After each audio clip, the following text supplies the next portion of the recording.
பாரத் மாதா கி ஜெய். உலகத்தின் அனைத்து நாகரிகங்களும் நதிக்கரையில் தான் ஆரம்பித்தது. காடு மலை வனங்களை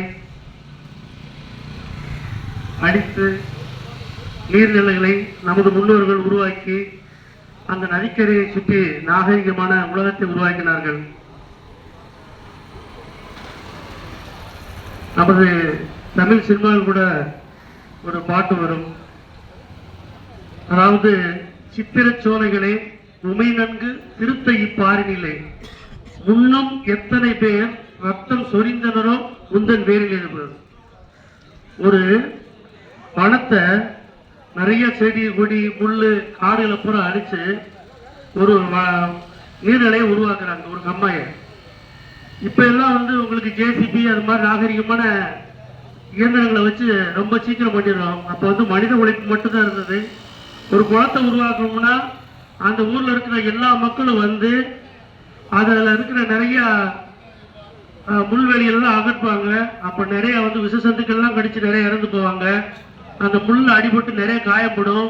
அப்படியெல்லாம் ரத்தத்தை கொட்டி ஒரு நீர்நிலைகளை உருவாக்கி வச்சு நம்மளுக்கான இதுகளை தேவை நம்ம முன்னோர்களே உருவாக்கி வச்சிருந்தாங்க. ஆனா நாம நம்ம காலத்துக்கு அதை பாதுகாக்காம விட்டுட்டோம்.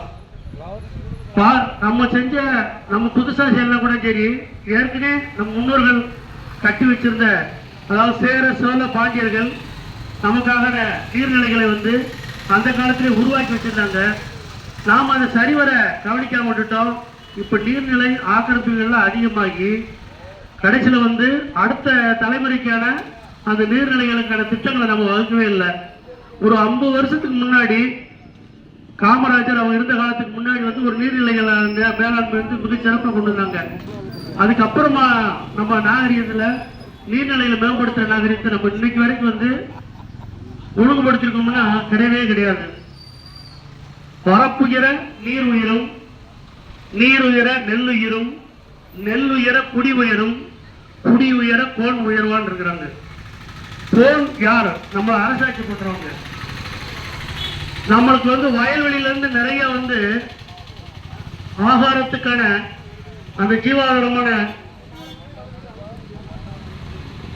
பயிர்கள் உற்பத்தி செய்யப்பட்டு வந்தாதான் நம்ம சாப்பிட முடியும். ஆனா அதுக்கான நீர் மேலாண்மையை நம்ம சரியா கட்டமைச்சிருக்கோம்னா இதுவரைக்கும் நீர் மேலாண்மையில நாம தோல்வி அடைஞ்சுதான் போயிட்டு இருக்கிறோம். வட மாநிலங்களை ஐயா மோடிஜி அவர்கள் மிகச் சிறப்பான திட்டங்கள்லாம் கொண்டு நீர்நிலையை காப்பாற்றிருக்கிறாங்க. ஆனா தமிழ்நாடு அரசு கடந்த 10 ஆண்டுகளாக அந்த நீர் மேலாண்மையில எந்தவித முன்னெடுப்பும் இல்லாம இருக்கிற நீர்நிலைகளோடு அடிச்சு அதுல பட்டா போட்டு விளைநிலங்களை பூரா பால்படுத்திட்டு இப்ப அடுத்த தலைமுறைக்கான அந்த நீர்நிலைகளை சரியா கொண்டு போகவே இல்லை. நாம நம்ம தலைமுறையில ஏமாத்துட்டோம்னா அடுத்த தலைமுறைக்கு தண்ணீர் கிடையாது. தண்ணீர்ல நாகரிகம் கிடையாது. நாகரிகம்னா நம்ம சந்ததி பூரா அழிஞ்சு போகும்.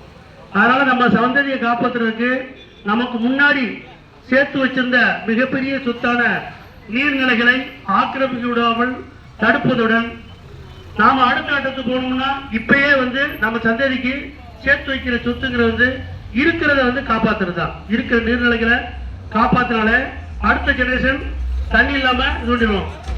அடுத்த உலக போராட்டம் எதுக்காக இருக்குன்னு நீங்க கொஞ்சம் சிந்திச்சு பார்த்தீங்கன்னா கண்டிப்பா தண்ணி காத்தா இருக்கும். 3ஆம் உலக போர் நடக்க போகுதுன்னா கண்டிப்பா நீருக்காகத்தான் இருக்கும். அது தெரிஞ்சுக்கிட்டு நம்ம ஐயா ரொம்ப புத்திசாலித்தனமா ஆபரேஷன் சிந்தூர் அப்படிங்கிற ஒரு நடவடிக்கை எடுத்து பாகிஸ்தானுக்கு சென்று கொண்டிருந்த அவங்களுக்கு வச்சாரு பாருங்க ஆப்பு, சரியான ஆப்பு வச்சுட்டாரு. நம்ம தண்ணியை வச்சு நாகரிகத்தை உருவாக்கி குடிச்சு குளிச்சு கொண்டாடிட்டு நம்மளுக்கே வச்சாங்க. அதெல்லாம் கட் பண்ணிட்டாரு. போக அவங்களுக்கு போற மின்சாரம் இது தண்ணி தான். தண்ணி இல்லைன்னா உயிர் வாழவே முடியாது. இன்னைக்கு இங்க அடிச்சுட்டு சாவுறான். இந்தியாவுக்குள்ளேயும் அந்த மாதிரி ஒரு பெரிய வன்முறையான போராட்டம் நடக்க போனா கண்டிப்பா அது நீர்நிலைக்காக இருக்கும். ஆகவே என் அருமையான காவி சொந்தங்களே, நீங்கள் சற்று ஓய்ந்து விடாமல் அடுத்தடுத்த முன்னெடுப்பை எடுத்து இந்த நீர்நிலைகளை காப்பாற்றுகிற மிகப்பெரிய இந்த போராட்டம் வெற்றிகரமாக இருக்கணும். இந்த 18 கால்வாய் திட்டத்தில் பெரிய ராஜாக்கள் அது ஒன்று ராமநாத மகாராஜா இருக்கார் இல்லையா, அவர் சொத்து பத்தெல்லாம் வச்சு பண்ணாரு, பண்ண முடியல.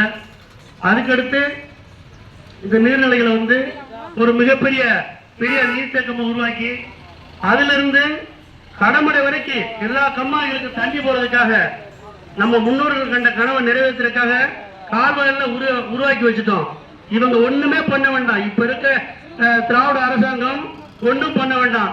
சரியான நேரத்துக்கு அந்த தண்ணியை கொண்டு போய் எல்லா இடத்துல வேஸ்டா போயிட்டு இருக்கு. இப்ப போய் தேவையில்லாம் கடல்ல கலந்துகிட்டு இருக்குது. மழை பெய்யுற தண்ணி கடலுக்கு போயிருது.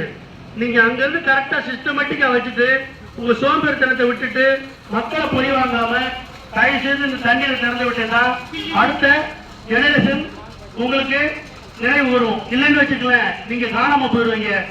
ஆகவே இந்த திராவிட முன்னேற்ற கழகம் மக்கள் மீது வஞ்சிக்கும் இந்த மனநிலையை மாற்றி நீர்நிலைகளை சரியாக பராமரித்து இந்த 18ஆம் கால திட்டம் கடைமடை வரை தண்ணீரை திறந்து விடுவது பாரதிய ஜனதா கட்சியின் சார்பாக வேண்டி விரும்பி கேட்டுக்கொள்கிறோம். ஜெய்ஹிந்த்.